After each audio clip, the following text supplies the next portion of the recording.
Усанд живж үе хүн сүрлэнээс ч болов шүүрч явдгаа гэж. Эрдэнэтийн засгийн газар огцрохгүй тулд мөн чаргаа барж байна. Одоо байцгаад сонгогчд руу мессеж явуулж матаж байна штэ. Дандаа 99.88 дугааруудаас таны сонгосон гишүүн чинь ардчсан намтай хамтран засгийн газар амгаах гэж байна уу? Ямар үдэ тамин хэмээн өөлгөн нь донгодож эхэлж байна. Чаавас өнөөдөл нь яах чинь бэлээ? Харин ч шоолон инээлдэд суун. Ямар тэдгээр сонгогчид тендер аваад тэр бумаар нь хусах биш. Ямар тэдгээр сонгогчид засгийн ордонд очиж сонгосон гишүүнээ загнах биш. Хөөтөө чинь болох юм аа да. Оногоо гэж үүнийг л хэлнэ.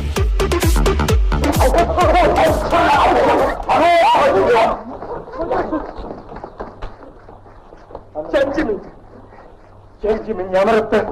Бүсгүй босоо.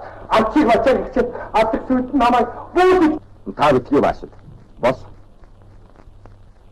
Me.